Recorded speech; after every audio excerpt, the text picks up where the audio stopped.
Hello guys welcome back to my channel. आजको हामी यो भिडियोमा चाहिँ धेरै बेसी माइनक्राफ्टको सर्भाइभल सिरिजमा खेल्न गइरहेका छौँ। आजको मेरो यो भिडियोको टास्क चाहिँ एउटा ट्रेडिङ हल बनाउने हो, किनकि मेरो यो टुल्स आर्मरहरू केही पनि होइन। यो मैले दुईवटा फार्म बनाएको छु। यो दुईवटा फार्म बनाएको त केही पनि कामै लाग्ने भएन, त्यसैले म आज एउटा ट्रेडिङ हल टाइपको एउटा सानो बनाउने सोचेको। तर म यो ओर्लाँदा धेरै बसिरहेको कस्तो नयाँ नयाँ लागिरहेको, सब ठाउँ फरक फरक लागिरहेको। यहाँ चाहिँ एउटा मैले भिलेज राखिदिएँ आर्मर। यसमा खोइ मैले के सामान कहाँ खाने सब बिर्सिसकेँ। म हल्का ब्रेकमा गएको थिएँ, त्यो ब्रेकपछि फाइनली आइएम ब्याक।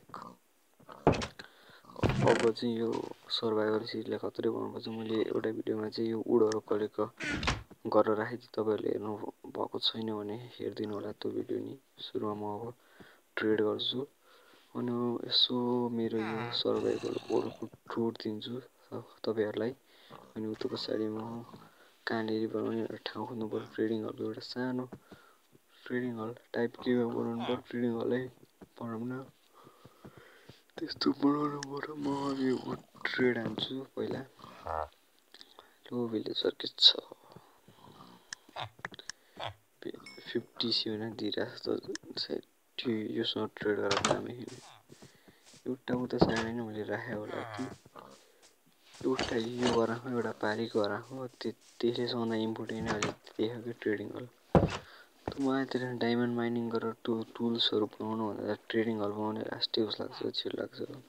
एकचोटि फुट्यो भने तिनीहरू जान्छ, यिनीहरू एकचोटि फुट्यो भने फेरि किनिरहँदा मिल्छ नि सजिलैसँग। सुरुमा जे होस् गाह्रो भयो नि यहाँ छ घरको एउटा सुत्यो फेरि यहाँ चाहिँ 32 दिने रहेछ। फुल हो स्कोर गेम खेल्नु ठुलो बनाएछु मैले एउटा गेम भिडियोमा, सबजनाले हेरिदिनु होला। यसको नि सक्यो, पहिला दिन बार्नु पर्यो अनि पछाडि फेरि ट्रेड रिफ्रेस गर्छु अनि त्यस पछाडि ट्रेड हान्छु फेरि। अनि म यसलाई नि म्याक्स गर्नु यसलाई म्याक्स गर्न कति मागेको छु, एउटा सवल उही अनब्रेकिङ 3 भर्जन 2 एफिसिएन्सी 3 खतरा पिकेस दिँदैछ त्यसले। यति किन्नु यसको ट्रेड फेरि लग्यो। मैले यो डायमन्डको किन्दा एउटा चेस्ट पऱ्यो नि, हरेक चेस्टमा हो यो डायमन्डको त यताको चेस्ट नि हो, यो चेस्ट नि छ अन्त पल्लो भित्रको सबतिरको चेस्ट फेरि यो डायमन्डको हो मात्रै हो। सबभन्दा काम नलाग्ने चिज फेरि यही हो, फेरि डायमन्डको सवलहरू दिनु नि बरु 4 एमलको सट्टा सब भइसक्यो मेरो चाहिँ। यसले नि रिफ्रेस गरौँ कि अहिले फेरि 57 दिनुपर्छ कहाँ त्यही भएर चाहियो कि ट्रेडिङ हल छिटोभन्दा छिटो। सुरुमा ट्रेडिङ हल बनाउँछु नि, त्यस पछाडि सब टुल्सहरू बनाएपछि चाहिँ म हाउस बनाउँछु। मेन इम्पोर्टेन्ट थियो अहिले ट्रेडिङ हलै भइसक्यो। यसले रिफ्रेस गरौँ कि अहिले चाहिँ 35 एमल यो नि रिफ्रेस हुन्छ 57बाट 35 बाट 34 होला अब। यो एमलले फेरि गरेर त्यो टुलिस पिक्याक्स किन्छु पहिला। सुरुमा चाहिँ पिक्याक्स नि भएको छैन लाइफको पिक्याक्स, अनि त्यसबाट ट्रेडिङ गर्नु सुरु गर्ने ट्रेडिङ बनाउँछ कहाँ भन्ने ठाउँै छैन कतै। यो चेस्टतिर चाहिँ के हो के पनि चेस्ट कचरा गरेर पुरै के हो यो त माइन्डको स्मल ग्लिच। तर स्पोन चाहिँ खतरा हो कि यो पहाडको बिचमा एउटा दामी भिलेज अट्याच बिलहरू बनाउनु खतरा हुन्छ। यसले के दिँदो रहेछ वार्निङ टोर मटेरियल सेल पकेट अफ एच किन त्यो किन्नु छोडा म एउटा भिलेज बनाएर 3 एमल दिन्छु।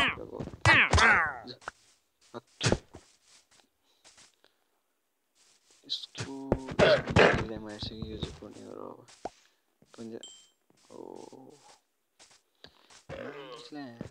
हाने त्यस्तो हान्ने प्रयास गर्छ त बा अब म कहाँ जानलाई थिएँ, म त्यो टुलसिपलाई म्याक्स गर्न जानलाई थिएँ यार।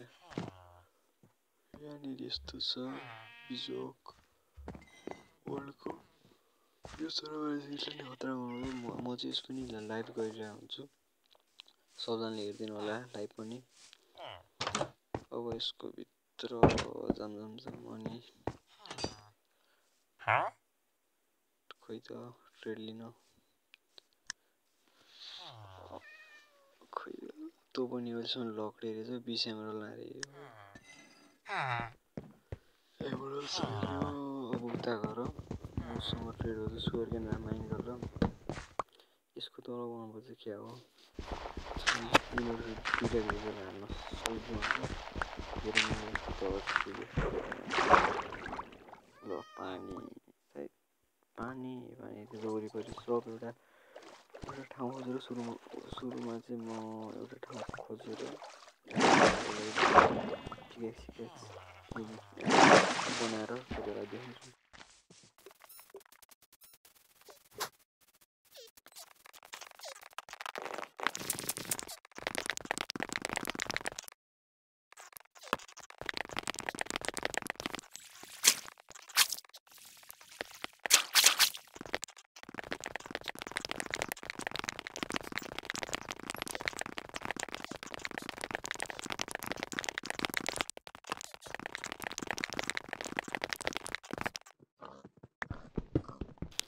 ल फाइनली मैले एउटा ठाउँ हटाइसकेँ। यो माइनर नि ल पिकेक्स हान्छु।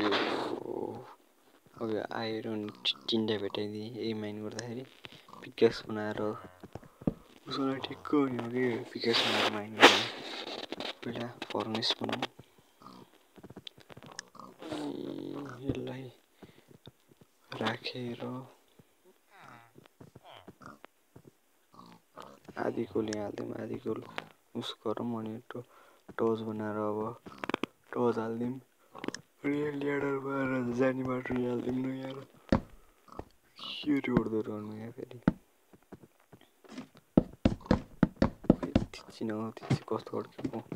मैले ट्रेडिङहरू चाहिँ यो सुरुको भिलेजरको तल बनाइदिएँ। यिनीहरू दुईवटा भिलेजरलाई लान सजिलो हुन्छ भनेर उता साइडमा पुरै पाइन्थ्यो, त्यसले मैले यता साइडमा बनाएको।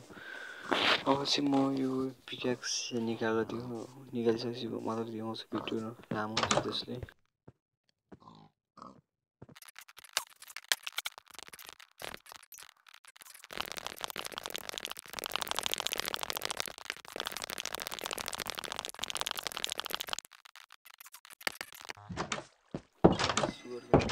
ट्रेड गरेर आइसकेँ।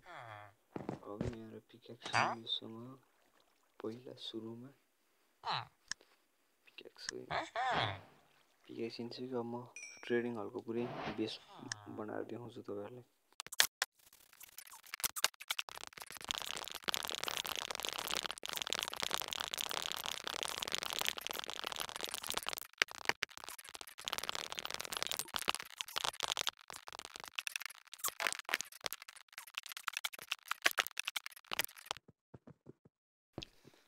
मैले चाहिँ भिलेजरहरू लिएर आइसकेँ। अब म बाँकी काम चाहिँ नेक्स्ट भिडियोमा गर्छु। भिलेजर म चाहिँ उसको एउटा वर्ल्डलाई डाइरेक्ट कनेक्ट गरेर यिनीहरू दुईवटा भिलेजरलाई ल्याएको। अब म अरू ट्रेडिङहरू गर्ने काम चाहिँ नेक्स्ट भिडियोमा गर्छु। यो भिडियोको लागि